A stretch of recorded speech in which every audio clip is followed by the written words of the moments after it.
Bien, en la sesión de hoy lo que vamos a hacer va a ser dar algunas indicaciones sobre cómo concluir con la modelación de nuestra estructura del proyecto de clase y algunas recomendaciones sobre cómo modificar la geometría en los casos en los que haya necesidad de hacerlo. Posteriormente, lo que vamos a hacer va a ser ya empezar el tema de acciones estructurales para posteriormente, en clases posteriores, dedicarnos a lo que se llama análisis de carga.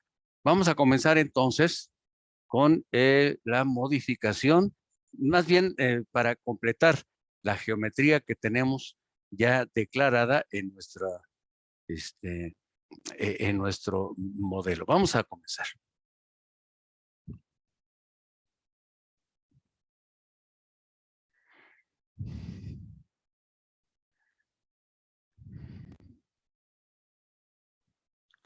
Ahí está. En este caso, vamos a trabajar con el modelo que tenemos aquí declarado.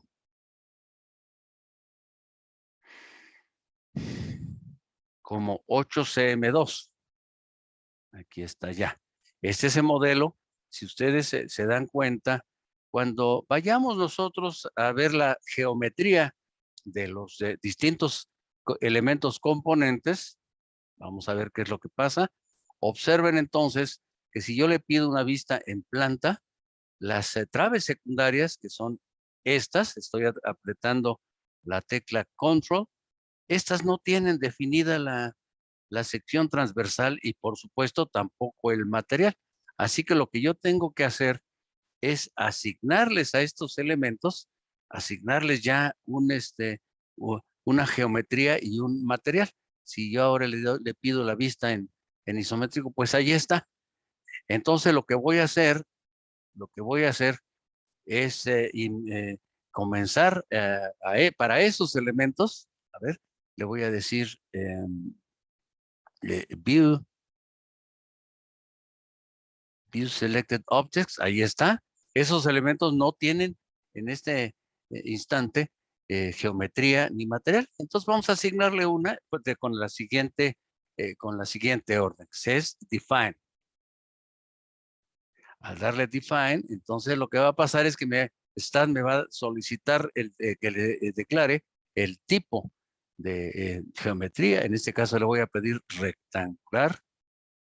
Y algo muy importante que hemos recalcado mucho en clases anteriores, se refiere a que tenemos que declarar el material del que está constituido los elementos esos que estamos nosotros observando.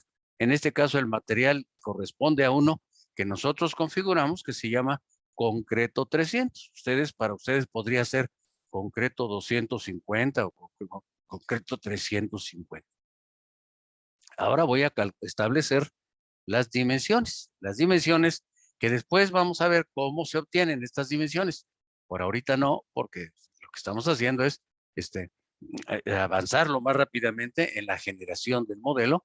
Sería la altura de la sección de las traves secundarias, sería 0.40. Más adelante les voy a decir de dónde saqué ese 0.40. Y en cuanto a el ancho de la base, le voy a poner 0.20. Ahí está. Si se dan cuenta entonces, al agregar esas dimensiones y declarar ese material, se van a agregar esas características allá en el lado derecho, allí. Ya está, cierro mi, este, eh, mi cuadro de diálogo. Y ahora observen ustedes que ya tengo las dos características necesarias para hacer una asignación, propiamente la asignación y después los elementos a los cuales se les va a hacer esa asignación. Le voy a decir assign y le voy a decir que sí. Y en este momento ya le asigna a todos estos elementos que son las traves secundarias, les asigna la característica de R4. Si ahora restituimos la estructura, observen entonces en la planta que ya están las dimensiones eh, declaradas. Miren, R4 ya está. R1, si a ustedes recuerdan, correspondía a las traves principales, y R2 y R3 correspondía a las columnas de primero y segundo entrepiso, y después R3 correspondía a los entrepisos 3, 3, 4 y 5. Bueno, pues ya terminamos entonces de hacer eso. Voy a guardar. Ya está. Y ahora lo que voy a hacer es darles una indicación de cómo establecer. Me voy a pasar ahora aquí a la ventana Specification, porque aquí tanta información me genera confusión. Entonces me voy a pasar a Specification, aquí a la izquierda. Ahí está. Y entonces ahora observen algo interesante, que es que la altura, al aplicar este icono que se llama Display Node to Node Distance, aquí está, la altura de los entrepisos fue establecida de acuerdo a mi proyecto. En primer lugar, no les he dicho de cómo las obtuve. En primer lugar, no les dije cómo las obtuve. Y en segundo lugar, eh, tampoco cómo hacer para que ustedes obtengan sus propias dimensiones. Eso lo voy a hacer a continuación, pero por lo pronto hacer hincapié en que estas dimensiones están obtenidas a partir de las dimensiones de mi proyecto. Vamos a ver entonces, observen, para el entrepiso inferior es 3.25 y para los entrepisos superiores es 3 metros. Y entonces ahora lo que voy a tener que hacer es modificar esas dimensiones. Antes de hacer esto, lo que voy a hacer es, les voy a enseñar a ustedes cómo, permítanme, aquí está, cómo modificar una dimensión cualquiera. Es decir, no una dimensión, más bien una distancia cualquiera. Para que ustedes entiendan, lo voy a hacer, primero voy a empezar con lo más fácil. Primero, y viendo de frente la estructura, voy a aislar, permítanme, voy a aislar la, la azotea. Y entonces al aislar la azotea, voy a utilizar la herramienta View y View Selected Objects, y voy a pedirle una planta a a mi programa.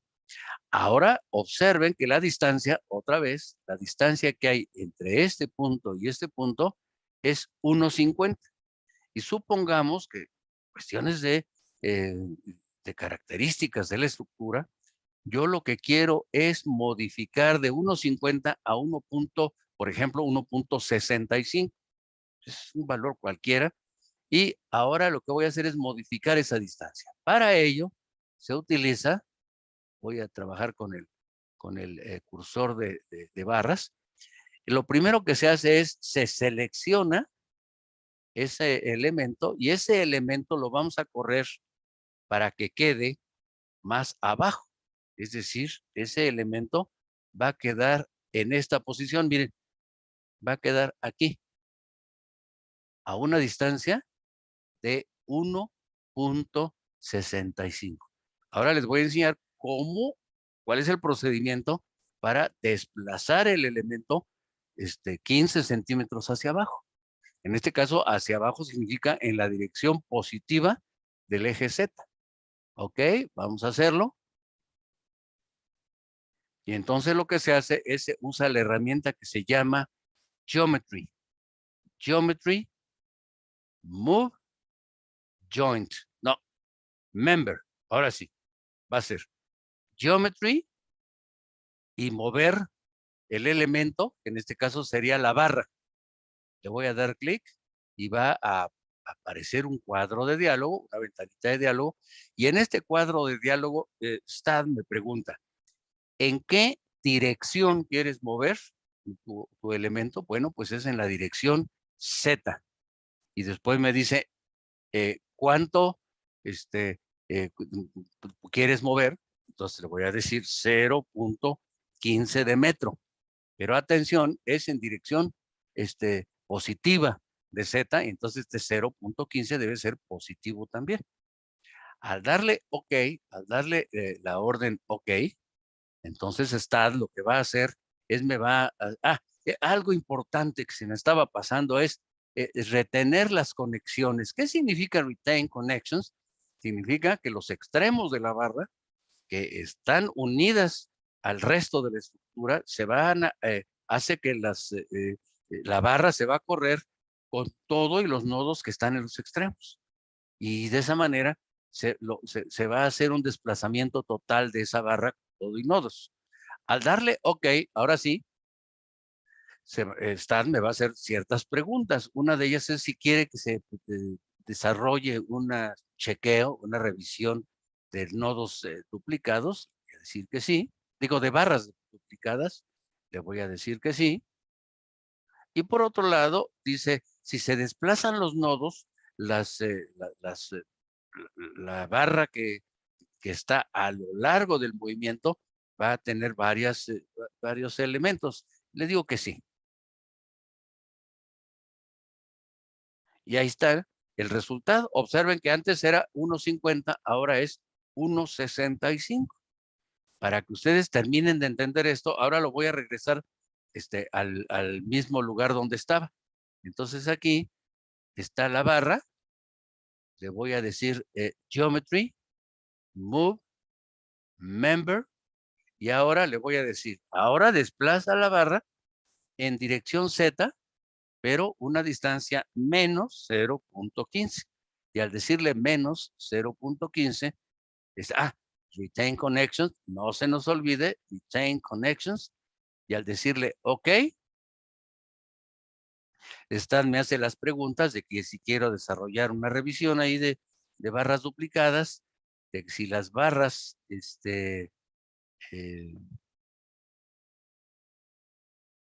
quiero que queden separadas. Y allí está. Al decir que quedan separadas, significa que las barras van a quedar aquí, por ejemplo, la 336 y la 345, etcétera. Muy bien, pues ya está. Ya tengo entonces el procedimiento para desplazar elementos.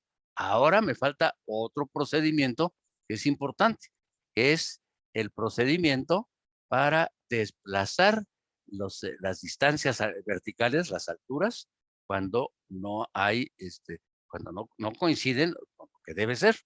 Ahora, observen nuevamente que es 3.25 y 3 metros. Eso es importante porque ahora vamos a ver de dónde lo saqué y cómo hacer para mover, es decir, para cambiar estos valores que ustedes tienen ahí mostrados. Ahí está.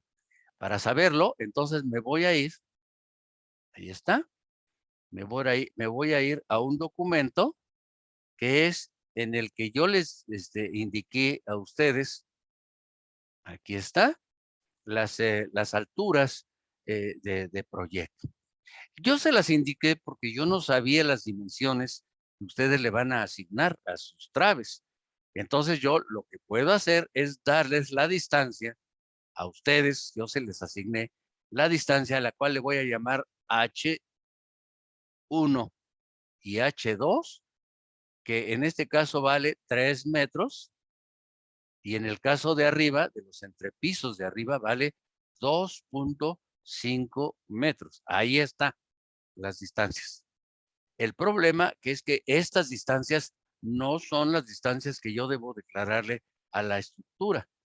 Las distancias que yo debo declarar a la estructura son las distancias de eje a eje de las traves para los entrepisos de arriba. Esto se indica con una pelotita aquí, esta distancia, y de eje a paño de la cimentación, que se indica con una rayita en el entrepiso inferior. Entonces, lo que voy a hacer ahora es enseñarles cómo calcular estas distancias que están ahí indicadas con un signo de interrogación. ¿Cuánto debe valer para los entrepisos de arriba y para el primer entrepiso? Para ello, yo les voy a mandar un documento que sería este documento. Aquí está. Es este documento. Entonces, en este documento, observen ustedes que la dimensión que yo tenía en mi proyecto, para el proyecto de clase, es H1, aquí lo voy a indicar, H1 igual a 3 metros y H2 igual a 2.5 metros. Ahí está. Ahora, ¿cómo le hago para establecer primero las distancias de eje a eje de trave? Pues es sencillo. En mi caso, esa distancia está en función de, por supuesto, de la información que yo les mandé, H2, pero también de la altura de las traves. Para establecer la distancia que hay de eje de trave a eje de trave, esta distancia va a ser H2 más la mitad de la altura de la trave arriba, que es 0.25, más la mitad de la altura de la trave abajo, que es 0.25. Es decir, más H sobre 2 más H sobre 2 va a ser 250 más, pues, 0.5, pues H sobre 2 más H sobre 2 es H. Y eso me dará los 3 metros que yo les indiqué a ustedes en el modelo. De aquí salen los 3 metros. Por otro lado, en el entrepiso inferior, bueno, estos 3 metros se conservan para los entrepisos de arriba. Ahora, para el entrepiso inferior sería lo siguiente. Fíjense, aquí sería H1 más, atención, en este caso, en este único caso, lo único que yo le tengo que agregar sería H sobre 2, porque abajo está apaño. Y entonces abajo no tengo que sumarle H sobre 2. Sería entonces 3 metros más 0.50 entre 2. Y entonces el resultado sería igual perdón, el resultado sería 3.25 metros. De ahí salen los 3.25 metros que están declarados en el modelo de clase. Para que esto lo redondeen ustedes, para que lo entiendan bien, ahora vamos a hacerlo para un caso cualquiera. Vamos a suponer que Profesor, sí, adelante. ¿por qué en el entrepiso había H2 más H2? Es que se me trabó un poquito aquí, A ver, aquí por está. favor. No, no es H2 más H2. No, nunca en Bueno, ningún H sobre momento. 2 más H sobre 2. Eso sí, porque Eso sí. atención, lo voy a hacer otra vez. Sería, a ver, lo voy a hacer. Sería H2, ¿estás de acuerdo en que es 2.5? Entonces, esta distancia es la distancia que hay de eje a eje. Ahí está. Ah, Entonces ok. sería 2.5 más la mitad hacia arriba de la altura, sería 0.25, más la mitad de la altura aquí abajo, que es 0.25. Pues por eso sería H sobre 2 más H sobre 2, y entonces sería 250 más 0.50, que es la suma de H sobre 2 más H sobre 2. Finalmente, la Sí, altura son los 3 metros que yo consideré en mi modelo. ¿Sí, sí quedó claro? sí, profe, gracias. Bueno, ahora lo voy a trabajar con, un ejemplo cualquiera. Por ejemplo, el de ustedes, ahí está, y que aquí abajo, que la altura tuviera un valor H1, que esta altura tuviera un valor H1 igual a 2.8 metros. Esta es este, una distancia cualesquiera. Entonces, ¿cuánto sería la, la distancia? La altura para efectos del modelo sería, la altura aquí sería 2.8 más, y ahora lo único que le voy a sumar es H sobre 2. Sería más 0.55, que es la altura, que ahí está especificado entre 2. Y entonces el resultado sería ¿cuánto? ¿Me harías el favor de hacer ese cálculo? ¿Tienes ahí calculadora?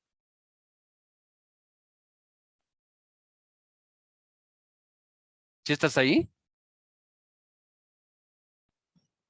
Sí voy, profe. Permítame tantito.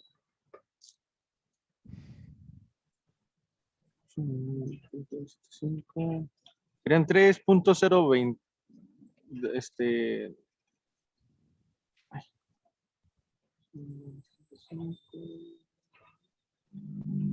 3,7.5 centímetros, ¿no, profe? A ver, 3.075. Y entonces, este 3.075 lo podrían declarar así, pero yo les sugiero que trabajen con dos cifras decimales y entonces quedaría 3.08. Quedaría 3.08 metros. Y de esa manera sería para este. Ahora vamos a los de arriba. Supongamos que arriba es, aquí la altura es H2, es 2.5. Es un valor cualquiera. Entonces aquí sería, fíjense por favor, aquí sería, sería 2.5 más la mitad de la altura de la trave arriba, que es H sobre 2, más la mitad de la altura de la trave abajo, que es H sobre 2. Sería más H sobre 2 más H sobre 2. Y entonces el resultado sería 2.5 más H. Entonces me quedaría más 0.55 y eso me da 3.05 metros. Así es como se calculan estas alturas. Pero ahora viene algo importante. Yo ya tengo estas alturas y resulta que cuando yo trabajé con el modelo, declaré otras alturas distintas. Es decir, aquí yo tengo como altura, permítanme, yo tengo como alturas 3.25 y ahí está, y 3 metros. Y yo quiero cambiar de 3.25, por ejemplo, a 3.78. Esto pues, no tiene nada que ver con mi modelo ni con el modelo de ustedes. Estoy simplemente pensando que en lugar de 3.25, es más, lo voy a cambiar a 3.50 para que se me facilite a mí la explicación. En lugar de 3.25, lo voy a cambiar a 3.50. ¿Cómo se hace? Bueno, aquí se hace de una manera muy sencilla que implica todo lo que vimos anteriormente. Sería, viendo esto de frente, selecciono, atención, todo lo de arriba. Y después, ese 3.25 lo voy en lugar de 3.25 lo voy a volver 3.50. Entonces le voy a decir a Start, Geometry, Move, Member. Y le voy a decir que se desplace hacia arriba, o sea, en dirección Y, 0.25 metros hacia arriba. Retain connection, contemplando, es decir, reteniendo las conexiones, considerando o conservando las conexiones. Te voy a decir OK y me va a hacer las mismas preguntas que hizo anteriormente. Y si se dan cuenta, ahora ya cambió de 3.25 cambió a 3.50. Ahora, supongamos que de 3 metros, lo quiero mover hacia arriba, por ejemplo, a 3.25. Bueno, pues entonces lo que haré será considerar todo lo de arriba y este valor 3 metros, aumentarlo 25 centímetros, incrementándolo tal y como hemos dicho. Ahora, para no cambiar, para que esto no cambie, le voy a dejar en ese 350, lo voy a regresar a como estaba, que era 3.25. Me va a quedar entonces Geometry, Move, Member. Ahora va a ser menos 0.25, porque lo voy a desplazar hacia abajo. Retain Connections. Y le digo OK. Y queda los 3.25 originales y queda la geometría original de mi modelo. Con esas dimensiones voy a trabajar, yo. ¿Hay alguna duda por ahí de los que estén? No sé quiénes estén. Estoy como estoy compartiendo, no me veo. Si no hay dudas, entonces vamos a seguir adelante con otra cosa. No Ahí problem. está. Bueno, perfecto. Bueno, pues entonces ahora lo que tengo que, o en lo que tengo que trabajar es ya en acciones estructurales, pero antes de entrar a acciones estructurales, les voy a indicar cómo se debe llamar la nomenclatura de sus archivos. Esto está muy sencillo, realmente no tiene mayor problema y el objetivo de este, eh, que ustedes vean esta nomenclatura, el objetivo es que se me facilite la revisión de sus modelos, porque si uno me pone modelo Gallo y otro por ahí me pone proyecto Revolución 500 y otro pues, por allá me pone, entonces el problema es que los archivos conforme me van llegando y que los voy almacenando en una carpeta, el problema es que quedan todos desordenados. Entonces, el favor que les estoy pidiendo es que pongan primero el número del proyecto, después su apellido y un solo nombre, y finalmente el grupo para que yo pueda irlos ordenando. Abajo hay ejemplos, miren, por ejemplo, 11-Herrera Manríquez Mario-8CM1, o bien 07-Escamilla Chávez Nancy-8CM2. El archivo que me deben enviar es solamente el archivo STD y el archivo deberá enviarse antes del plazo de límite de entrega a estas dos direcciones de correo electrónico. Yo documento se los voy a subir y finalmente les voy a pedir que sigan esta nomenclatura. Antes de cambiarme a acciones estructurales, este, quiero, quiero comentarles algo. En este modelo, hasta este momento, hemos trabajado en, en una zona que está aquí, y aquí hemos nosotros, de alguna manera, no directamente hemos tecleado sobre ella, pero sí abre cuadros de diálogo que nos permiten alterar o declarar condiciones en este caso, geométricas, de materiales, pues, especificaciones, etcétera. Esta zona se llama interfaz del usuario. Esta interfaz del usuario, entonces, pues es un recurso visual que nos permite ir viendo los cambios que nosotros aplicamos y nos permite. El problema que tiene es que a veces es demasiado indirecto lo que hacemos y no nos permite trabajar con las herramientas que nosotros conocemos de copiar y pegar o de alterar, etcétera. Bueno, vamos entonces a ver otra zona interesante que es donde vamos a poder también modificar los datos de la estructura. Esta zona se llama, está aquí arriba, ahí se accede a ella, se llama, esta zona se llama Stat Editor, es el editor de Stat. Hagan de cuenta que está en la trastienda del programa. Y al estar en la trastienda, quiere decir que para llegar ahí, pues tengo que recurrir a pues, un acceso. En este caso es este icono. Este icono que está aquí, lo voy a indicar, es un icono color rojo. Aquí está. Y este icono me da acceso a esa zona. Y lo que vamos a observar cuando entremos a esa zona, le voy a dar clic. Aquí está.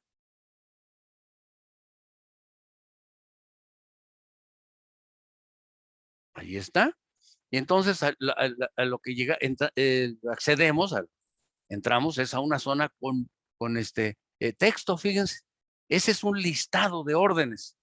Todas estos, cada renglón significa una orden que se le da a Stat y que se va generando al mismo tiempo de las indicaciones que aparecen en la interfaz del usuario. Ahí está.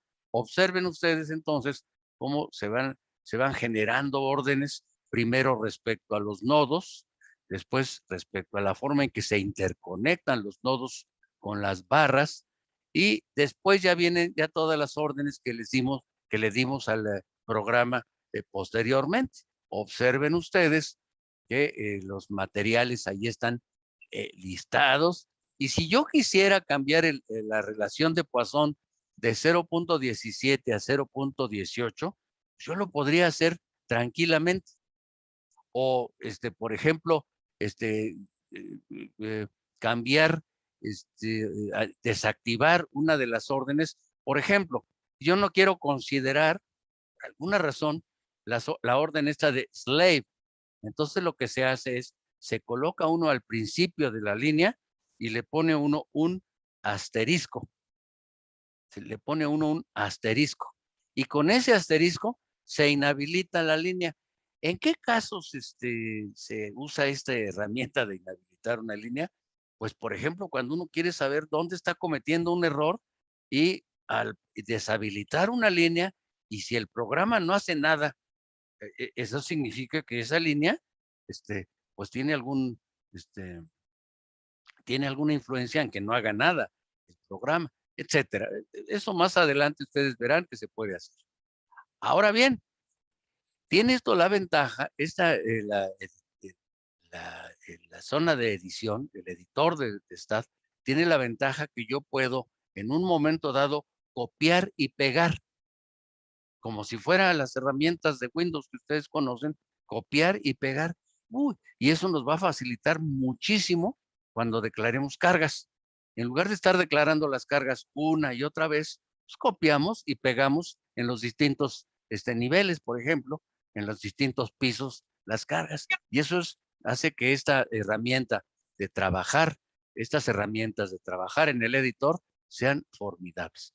Me voy a ir de aquí, pero yo podría, antes de salirme, si he hecho cambios, STAT me dice que guarde los cambios. Voy a tratar de salir y me dice que hay cambios, que si los quiero guardar. Le voy a decir que no, porque realmente no hice ningún cambio. Ahí está. Y entonces ahí está el modelo, y este modelo ya está completo. Ya podemos empezar a trabajar sobre él. Algo que les recomiendo es que antes de empezar a ponerle cargas, antes de eso, dejen ya lista la geometría del, del, del modelo. Más adelante les voy a decir por qué. Porque muchas de esas cargas las van a declarar en los pisos de acuerdo a su altura.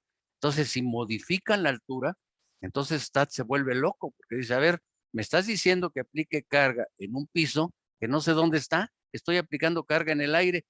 Lo que pasa es que ustedes le movieron la altura del piso y entonces ya se vuelve loco STAT. Entonces yo les sugiero que antes de hacer alguna declaración de carga, dejen ya listas sus dimensiones de su estructura. Muy bien, aquí está la nomenclatura.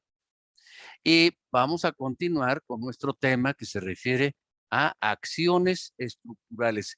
Este documento se los voy a subir a la plataforma para que lo tengan ahí considerado. Y también este documento se los voy a subir a la plataforma para que vean cómo calcular la altura, de dónde salió la altura esa de 3 metros y la altura de 3.25, y pues que vayan haciendo su cálculo ustedes para su propio modelo. Muy bien, ahora voy a empezar a trabajar con lo que se llaman acciones estructurales. De esas acciones estructurales, el día de hoy nada más vamos a trabajar con las acciones que se llaman cargas muertas. Más adelante trabajaremos con las cargas vivas en la siguiente sesión, y las acciones sísmicas, esas las vamos a dejar para el siguiente periodo, para nuestro segundo periodo. Observen que las acciones estructurales, la definición, pues eso ya lo vieron ustedes en mampostería. Se refiere a las cargas, los efectos que pueden producir acciones internas, elementos mecánicos considerables a nuestra estructura. Por ejemplo, un ejemplo de lo que les estoy diciendo es que si sobre la estructura está actuando en forma variable un viento que no rebasa cierto valor, por ejemplo, 20 kilómetros por hora, pues entonces ese viento no le va a producir efectos considerables a nuestra estructura y no lo debemos considerar en nuestro diseño. Pero si es un viento que es muy fuerte, puede ser muy fuerte, y además la estructura es ligera, entonces ahí sí tendría yo que tomar en consideración. Los tres tipos de acciones que maneja el reglamento entonces son los siguientes. Son las acciones permanentes. Permanentes. Estas acciones permanentes,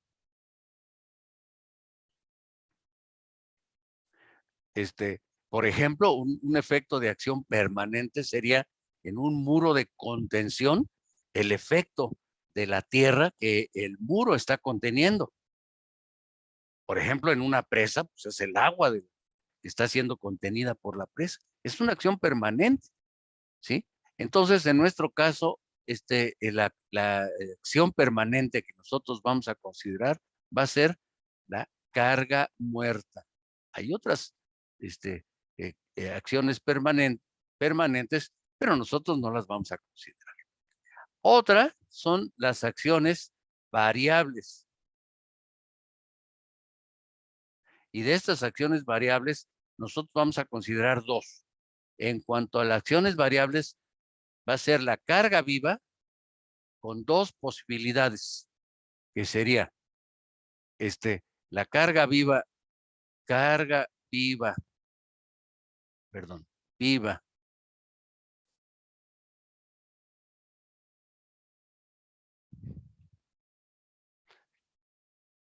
carga viva máxima. Después la vamos a definir, o sea, cómo se define la carga viva máxima, y la carga viva que se llama instantánea. Esta carga viva instantánea yo le podría llamar también cotidiana. ¿Por qué? Pues porque ahí está siempre. Esta carga viva instantánea es la que está siempre. En cambio, la carga viva máxima, esta estadísticamente sucede una vez al año, la carga viva máxima. Entonces nosotros esta carga viva instantánea la ligamos con el sismo, y esta carga viva máxima la tomamos en consideración cuando se analicen efectos gravitacionales. Después viene, por último, el único efecto de acción accidentales.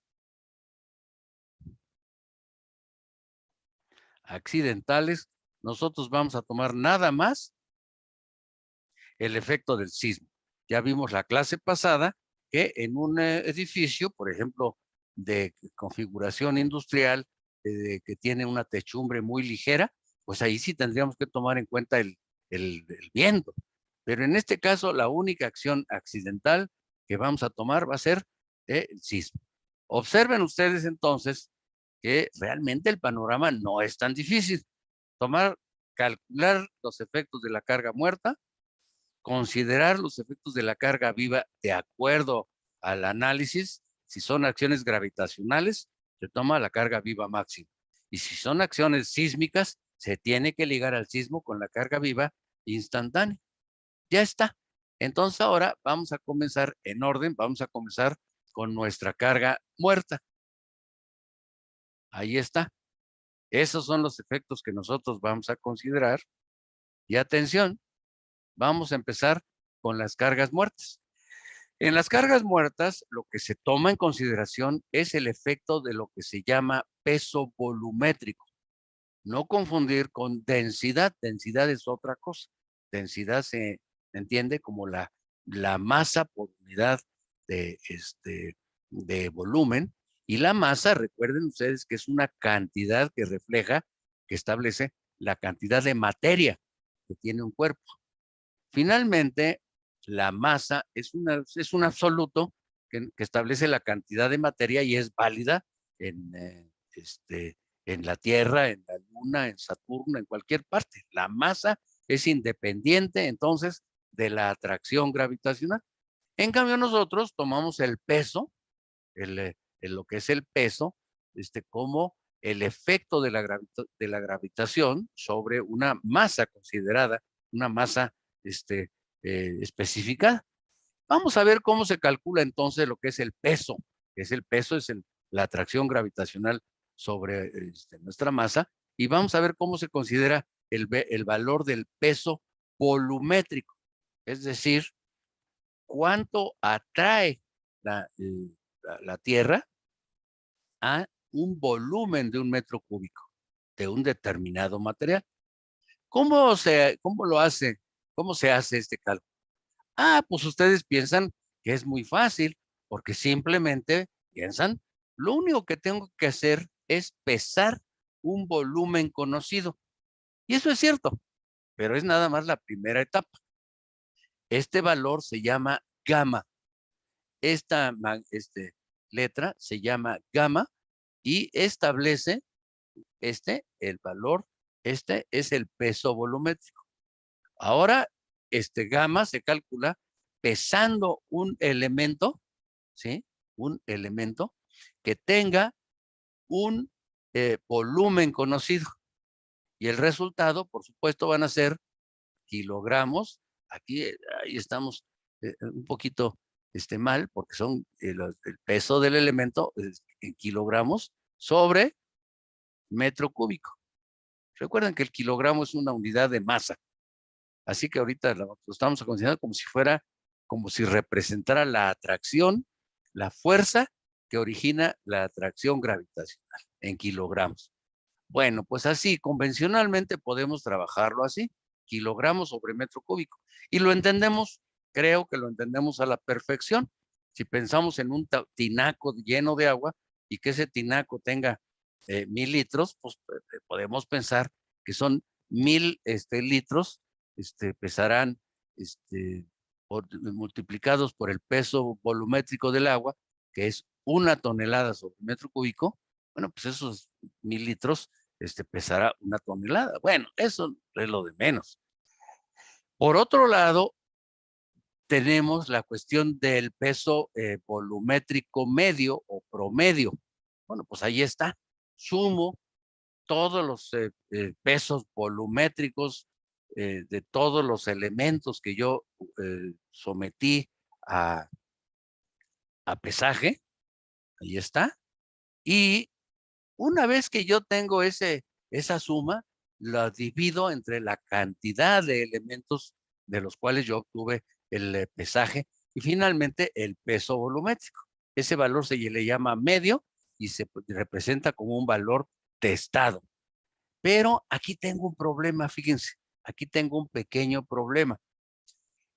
Por ejemplo, si a mí me piden establecer el peso volumétrico del tabique rojo recocido, pues cualquiera diría, pues me voy a una ladrillera y entonces en la ladrillera obtengo ese peso volumétrico. Pero ¿qué creen? El reglamento dice no, tienes que ir cuando menos a 3 lugares y establecer entonces 3 lotes. Y entonces la muestra que va a ser sometida a este tipo de determinación estadística tiene que provenir de cuando menos 3 lotes. Y cada lote debe contener una determinada cantidad de elementos. Por ejemplo, por decir un valor, 30 elementos. O sea, esto garantiza que el peso volumétrico que ustedes están evaluando no es un peso volumétrico que tiene una tendencia que corresponde al lote y específicamente al lugar de donde se obtiene este material. Bueno, pues hasta aquí la situación es aparentemente fácil, pero se empieza a complicar un poquito por lo siguiente. Si yo establezco el valor del peso volumétrico gamma y después a partir de todos los pesos volumétricos obtengo el valor medio,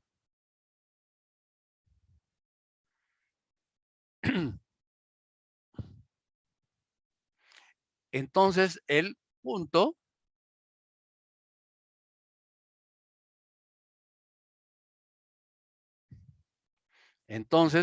El punto es es que obtendré una magnitud aquí, obtendré una magnitud que anda por aquí.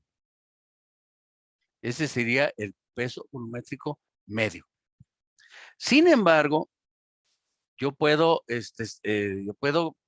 establecer que el peso volumétrico es una magnitud que yo la podré usar en distintos tipos de diseño. Por ejemplo, si yo diseño un edificio, pues lo más desfavorable es que sea ese peso volumétrico sea el valor máximo. O sea, un valor máximo. En cambio, si diseño un muelle, el muelle puede darse el caso que en un momento dado el agua le aplique lo que se llama subpresión, se meta debajo del muelle y lo obligue a flotar y a salirse de su lugar. Entonces ahí, cuando haga ya yo la revisión por flotación, tendré que considerar el peso volumétrico mínimo, porque eso es lo más desfavorable. ¿Cómo le hago para establecer esos valores? Vamos a ver con cuál sería la secuela. En primer lugar, si yo hago distribución de frecuencias y en esta dirección pongo los valores del peso volumétrico, entonces yo podré decir que la mayor cantidad la mayor frecuencia, digamos, la mayor cantidad de elementos que tengan un valor cercano al valor medio, estarán agrupados en ese lugar. Después, yo puedo pensar que va a ser menos frecuente, o sea, va a haber menos elementos que pesen más y va a haber menos elementos que pesen menos. Por otro lado, también yo puedo pensar que va a haber mucho menos elementos que pesen mucho más y va a haber mucho menos elementos que pesen mucho menos. Puedo también pensar que puede haber muchísimo más, perdón, menos elementos que pesen muchísimo más y puedo pensar que va a haber muchísimo menos elementos que pesen muchísimo menos. Esto me indica que eso significa que dentro de un mismo conjunto de elementos puede haber algunos que pesen más y otros que pesen mucho menos. ¿Por qué? Pues porque el material tiene distintas características, componentes, distintos valores del peso volumétrico. Entonces lo que se hace es, se trabaja con una curva de distribución de probabilidades y esa curva de distribución de probabilidades es la que emplea el reglamento para establecer el peso volumétrico que nosotros vamos a considerar. Por un lado, me interesa saber cuánto es el valor máximo que yo debo utilizar y por otro lado, quiero saber también cuál es el valor mínimo que debo utilizar por separado en algún tipo de, este, de, de, este, de cálculo, de diseño. Les voy a poner un ejemplo referido al mismo muelle. Por ejemplo, si yo quiero saber si el muelle no sobrefatiga o no sobreesfuerza a la playa, a la zona costera en donde está colocado el muelle, yo debo considerar que es muy pesado, porque si es muy pesado, pues va a aplastar ahí el material y a lo mejor lo hace fallar. Pero por otro lado, si yo quiero hacer una revisión de flotación, pues yo debo considerar que el muelle es muy ligero. Entonces, este valor máximo corresponde a la definición del reglamento que se llama percentil 98. Y este valor de gamma mínimo, del peso volumétrico mínimo, corresponde a la definición percentil 2, así se llama. ¿A qué corresponde percentil 98? Miren lo que es. Es una magnitud de peso volumétrico tan grande que hay una probabilidad muy pequeña de que sea rebasado. Es tan grande que hay una posibilidad muy pequeña de ser rebasado. Y entonces esa posibilidad es la siguiente, es la probabilidad, que es la palabra correcta, probabilidad muy pequeña, que es del 2% de ser excedido. Y se refiere a, el valor gamma máxima. Este valor que aquí ahorita estoy subrayando es tan grande que hay una probabilidad muy pequeña de ser excedido. Por otro lado, cuando se trabaja con el gamma mínimo, este gamma mínimo es tan pequeño que hay una probabilidad, así se le llama, del 98% de ser excedido. Es decir, en ambos casos, tanto para el gamma máximo como el gamma mínimo, los valores son extremos en la curva de distribución de probabilidad. Y pueden ustedes entonces observar que tanto este valor como el valor de percentil 98, como el valor de percentil 2, se pueden calcular. Por supuesto que nosotros no sabemos, o sí lo podríamos establecer, pero no sabemos si esto corresponde a una curva de lo que se llama la distribución normal. Pero bueno, vamos a ver entonces cuánto vale esa distribución. Aquí está, y ahí está abajo, miren, el peso volumétrico máximo corresponde a un valor que tiene una probabilidad del 2% de ser excedido, por se llama percentil 98. Y entonces la fórmula para calcular ese valor máximo es esta que ustedes ven aquí. Ahora vamos a entender algo. Ustedes en sus clases de probabilidad, más bien de estadística, les enseñaron lo que es lo que es el coeficiente de variación. El coeficiente de variación es la desviación estándar dividido entre el valor medio. Hay una definición de desviación estándar, pero nos refleja la desviación estándar qué tan dispersos son los resultados. Pongamos el caso de un material ideal, así un material, este material es muy chipocludo. Provenga de donde provenga, por ejemplo, lo traigo de 3 lotes de producción de distintas fábricas, este bloque, y el valor siempre es el mismo de peso volumétrico. Es decir, vamos a considerar una desviación estándar, esta la vamos a considerar 0. ¿Qué va a pasar entonces con el coeficiente de variación? Va a ser 0 entre el valor medio y nos va a dar un coeficiente de variación 0 también. Al poner este 0 aquí de coeficiente de variación, va a ser 2 multiplicado por 0, me va a dar 0. Y va a dejar solito al 1. Y en consecuencia, me va a decir que el valor máximo es igualito al valor gamma medio. ¿Está bien? Ese es el valor que ustedes suponían que así se calculaba el peso volumétrico, pero no, se toma en consideración un peso máximo. Por otro lado, en el caso del valor mínimo, se usa esta expresión, que se parece mucho, nada más que está dispuesta de otra manera. En este caso, otra vez, si el coeficiente de variación fuera 0, sería 1, aquí el denominador de esta expresión, y entonces me daría otra vez el valor gamma testada, gamma medio.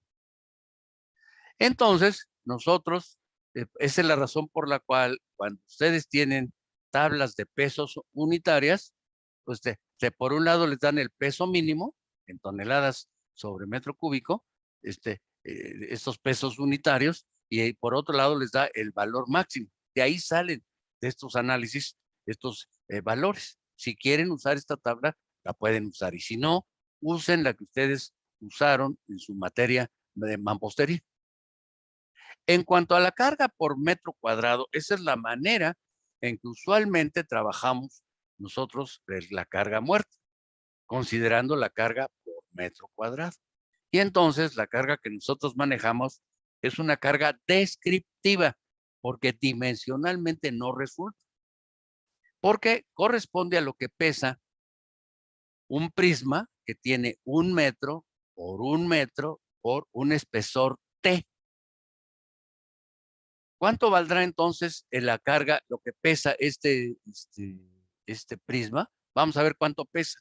El peso será el peso volumétrico, por ejemplo, voy a usar el máximo, ¿está bien? Multiplicado por 1 por 1 por T. Ahí está. Y entonces, el peso, ¿en qué unidades está expresado? En kilogramos. ¿Por qué? Pues porque este está en kilogramos sobre metro cúbico y esto son metros cúbicos, es un volumen. En consecuencia, son kilogramos. Si se dan cuenta, entonces, no nos cuadra. Yo quisiera tener kilogramos sobre metro cuadrado. Se puede hacer, nomás que esto es una trampa. Lo que se hace es, se multiplica el peso volumétrico, se multiplica exclusivamente por el espesor. Es decir, nos ahorramos la multiplicación de 1 por 1. ¿En qué unidades, en qué unidades me da? Entonces me da, las unidades son kilogramos sobre metro cuadrado. Pues todo el mundo feliz. Ahora sí, ya resultó kilogramos sobre metro cuadrado, que es lo que yo andaba buscando. Sí, nada más que hubo trampa porque quité de la ecuación el 1 por 1. Entonces, esta unidad que están, es decir, este procedimiento me da una cantidad que se llama, es una cantidad descriptiva, no son correctas sus unidades. Eso lo explico entonces en este documento ahí abajo. ¿De acuerdo? Así es como nosotros vamos a establecer la carga por metro cuadrado. Así es lo que así vamos a establecer la carga por metro cuadrado. Entonces, ahora, esto referente a lo que son las cargas vivas, eso lo vamos a ver la clase que viene. ¿Alguna duda? Si hay alguien por ahí, ¿alguna duda?